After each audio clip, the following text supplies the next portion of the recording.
Bonjour, bonjour, chers membres de la communauté Apprendre les mathématiques. Je suis heureux d'être parmi vous encore ce soir ou bien ce matin si vous recevez cette vidéo le matin. Et pour ceux qui ne me connaissent pas, moi c'est Sia Nekan Enoch, professeur de maths TICE au collège moderne d'Amanville dans le département de Tanda en Côte d'Ivoire. Alors nous sommes tous dans le cadre de la logique, l'épreuve de logique, et la leçon numéro 3 c'est la logique numérique dans l'épreuve de logique. Bienvenue sur notre chaîne, c'est parti. Qu'est-ce que la logique numérique? Alors, on peut donner une première définition, c'est un raisonnement cohérent centré sur des nombres. Donc là, il s'agit des nombres et pour avoir cette suite de nombres-là, il faut avoir un raisonnement cohérent. Donc, on peut dire qu'une épreuve de logique numérique se présente sous la forme d'une série de nombres dans un ordre logique. Alors, cet ordre-là est basé sur la relation que les nombres de la série ont entre eux au moyen d'opérations basiques. Donc, nous avons une série de nombres et ces nombres-là sont rangés dans un ordre bien logique. Voilà, un ordre bien précis qui est déterminé par une logique que nous devons déterminer. Alors, cette logique-là est basée sur une relation que les nombres ont entre eux. Et cette relation-là, c'est au moyen d'opérations basiques. Alors, les opérations basiques, ou bien on peut dire opérations de base, qui permettent de définir le lien entre ces nombres-là, il y en a 4. Et tous nous savons qu'il y a 4 opérations que nous avons vues au primaire. Et ce sont ces 4 opérations que nous allons encore voir ici. L'addition, la soustraction, la multiplication, la division. Donc, en fait, la logique numérique, c'est une question d'addition, de soustraction, de multiplication, de division de nombres pour avoir d'autres nombres. Parce que c'est ce lien-là que nous devons déterminer quelle addition ou quelle soustraction ou quelle multiplication ou quelle division peut-on faire entre des nombres donnés pour avoir un nombre comme solution. Donc, chers amis, voilà un peu le principe de la logique numérique. Alors, à côté de ces opérations de base, parce qu'il faut le dire, il n'y a pas que les opérations de base qui définissent la relation entre les nombres de la série. Il arrive aussi que la progression utilise des propriétés de nombres. Soit ça peut être des nombres pairs ou impairs, ça peut être des multiples, ça peut être des nombres premiers, ça peut être le PPCM, le PGCD, la moyenne, ça peut être même la comparaison entre les nombres, on prend le plus grand ou le plus petit. Donc, voici un peu les relations qui peuvent exister à part les opérations de base que nous avons déjà vues.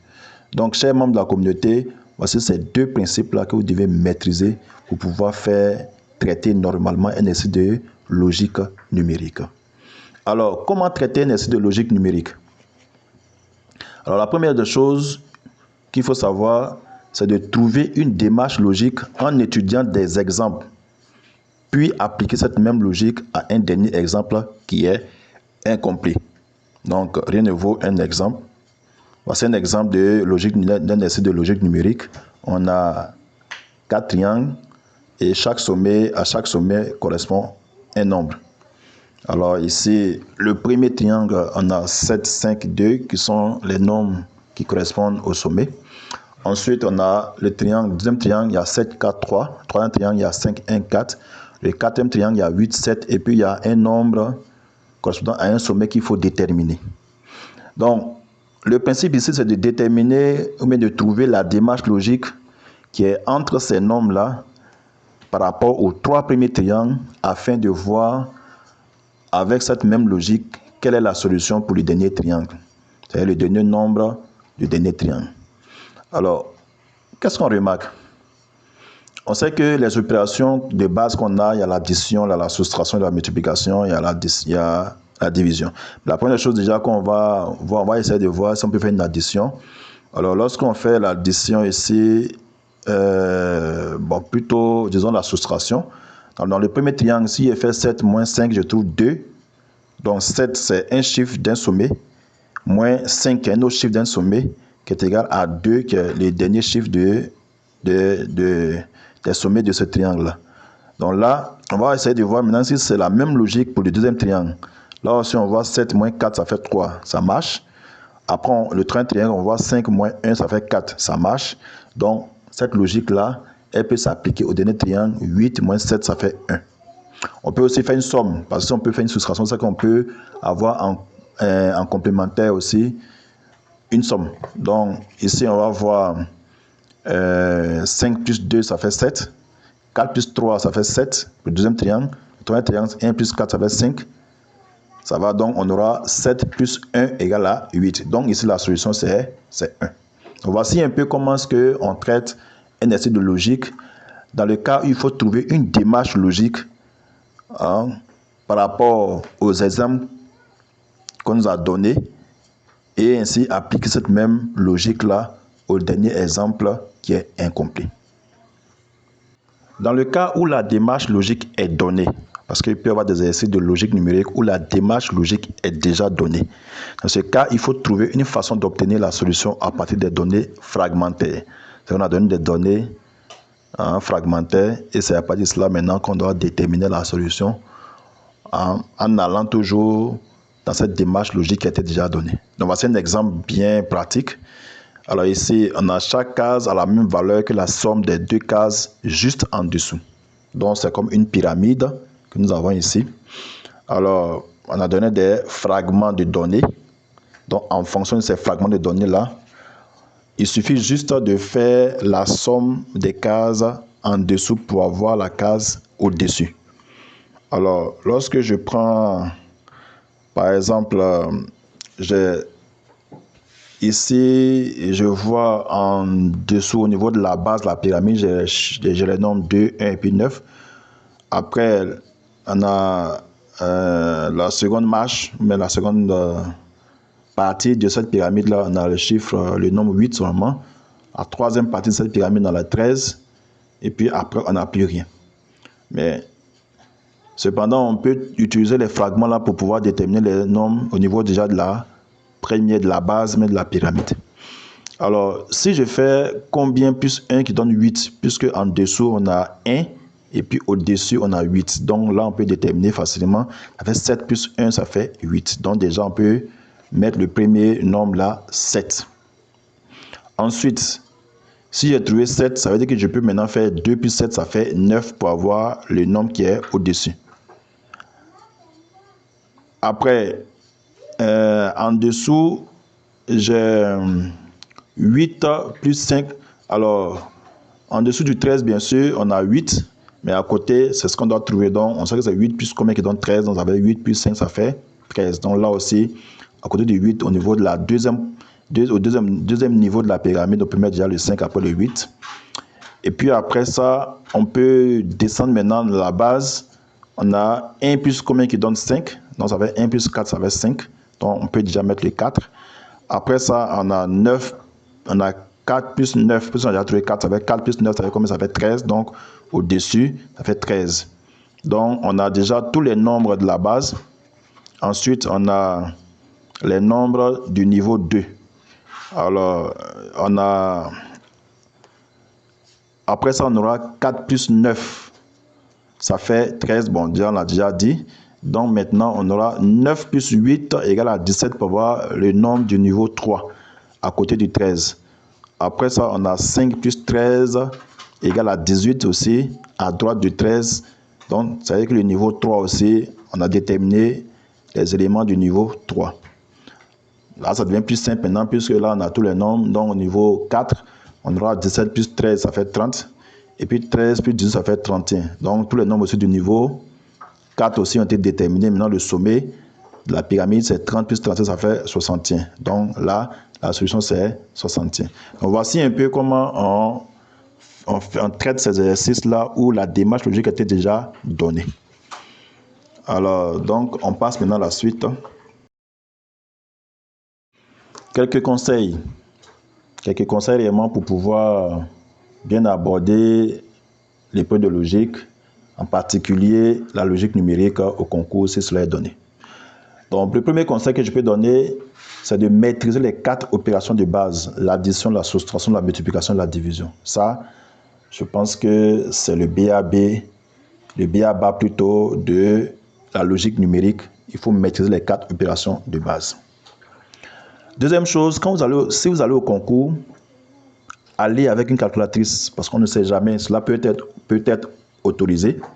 Donc, vous allez gagner en temps en utilisant. Parce qu'au niveau de la logique numérique, il faut être très rapide dans la pratique ou bien dans le calcul des opérations. Il faut être très, très rapide. Donc, c'est mieux d'utiliser une calculatrice si c'est possible et que cela est autorisé. Dans le cas contraire, ce n'est pas grave. Voilà. Mais mieux vaut l'avoir si c'est autorisé que ne pas l'avoir. Troisième chose, le temps étant limité au concours, il faut apprendre à appliquer en vitesse de nombreuses hypothèses, vu qu'il y a un grand choix d'opérations possibles pour établir le lien entre les nombres. C'est-à-dire que lorsque on te donne un exercice de logique numérique, il faut être rapide dans le choix des hypothèses possibles. Soit une addition, soit une soustraction, soit une multiplication, soit une division, ou bien soit même une combinaison d'opérations. Donc pour ça, vraiment, il faut être très très rapide dans ce calcul-là en utilisant de nombreuses hypothèses. Donc c'est un peu ça le principe. Afin de trouver la bonne hypothèse qui va te permettre de trouver la logique derrière ces nombres-là. Et puis la dernière chose que je peux dire comme conseil, il faut faire beaucoup d'exercices d'entraînement afin d'acquérir une certaine aptitude dans le maniement des nombres, car il n'y a pas de démarche passe-partout pour tous les exercices. Ce n'est pas comme en carré logique où il y a une démarche bien précise. En logique numérique, chaque exercice est souvent particulier.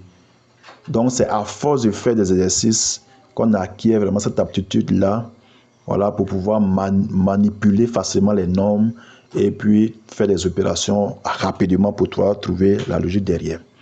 Alors, chers membres de la communauté, un dernier conseil, faites et refaites les mêmes exercices plusieurs fois. C'est vrai que je vais donner des exercices d'application. Ce n'est pas parce que tu as déjà fait un exercice que tu vas négliger. Parce qu'en réalité, c'est à force de faire que ton cerveau commence à assimiler certaines capacités, certaines compétences, certaines capacités. Parce que en réalité, c'est comme ça que vous pouvez bien apprendre, je vais dire, être prêt pour la logique. Surtout pour la logique numérique qui est vraiment la partie la plus vaste au niveau de tous les exercices. Les autres exercices, les autres chapitres, généralement, il y a des principes déjà qui sont préétablis. Et quand tu comprends déjà la démarche, peu importe ce qu'on te donne, tu vas trouver. Mais la logique numérique, ce n'est pas évident de trouver des exercices. La seule chose qu'il faut réellement, c'est de vraiment faire beaucoup d'exercices d'entraînement pour avoir cette confiance en soi, cette capacité vraiment à résoudre les exercices plus rapidement. Donc, c'est ce que je voulais vraiment vous dire. Et les exercices que je vais vous donner sont des exercices graduels qui vont du plus simple au plus compliqué. Ça ne sert à rien de commencer par les exercices qui sont compliqués. Parce que la meilleure manière d'apprendre, c'est de commencer du plus simple au plus complexe. En mathématiques, nous, c'est comme ça. Et les mathématiciens, ils aiment partir du plus simple au plus compliqué parce que c'est comme ça qu'on apprend le mieux. Donc, chers membres de la communauté, voici un peu le résumé sur la logique numérique. Pour dire court, ce que j'ai dit long, c'est les 4 opérations qui sont vraiment importantes. Et puis, à côté de cela, il faut aussi voir les propriétés des nombres, c'est-à-dire les nombres pairs, les propriétés des nombres pairs. Alors, les nombres pairs, c'est les nombres qui sont les multiples de 2, les nombres impairs, le PPCM, le PGCD, les multiples. Voilà, ce sont des propriétés que vous devez maîtriser. Bon, à part ça, je pense que vous serez prêts. Donc, allons-y pour l'exercice d'application. Exercice d'application. Alors, les exercices d'application que je vous donne, ce sont des exercices graduels, du plus simple au plus complexe. C'est comme ça qu'on apprend le mieux. Il faut toujours partir du plus simple au plus complexe. Et aussi, même si vous tombez sur ces exercices que vous avez déjà fait, reprenez. Parce que c'est à force de faire et de refaire qu'on développe cette compétence-là, cette rapidité, parce qu'il faut être rapide. Le jour du concours, il faut être rapide. Donc, faites. Voilà. Il ne faut jamais se dire qu'on est trop fort. Il faut faire. Et surtout pour tous ceux qui sont nouveaux, qui sont novices dans la logique numérique, ces exercices sont faits pour vous. Vraiment, allez-y du premier au 32e parce qu'il y a 32 exercices, le jeu numérique que j'ai donné d'une manière graduelle. Et la prochaine vidéo, nous allons faire la correction de ces exercices. Ensuite, je vais faire une compilation des exercices qui ont été proposés par les membres de notre communauté du groupe WhatsApp. Pour tous ceux qui veulent intégrer aussi, vous aurez le lien en commentaire ou bien dans la description pour que vous puissiez intégrer le groupe WhatsApp. Alors, merci vraiment à tous les membres de la communauté qui, jour et nuit, participent réellement à la compréhension et à la simplification des choses pour les autres membres, afin que tous nous puissions être au même niveau d'information. Vraiment, merci, merci. Et en partageant ainsi réellement, vous aussi, vous allez développer des compétences. Alors, likez la vidéo, partagez-la massivement. Pour tous ceux qui ne sont pas encore abonnés, abonnez-vous afin que vous puissiez recevoir toutes nos vidéos prochaines et même aussi nos anciennes vidéos puisque vous serez abonnés. Et véritablement, merci pour tout. À très bientôt. Bonne bosse à vous. Merci.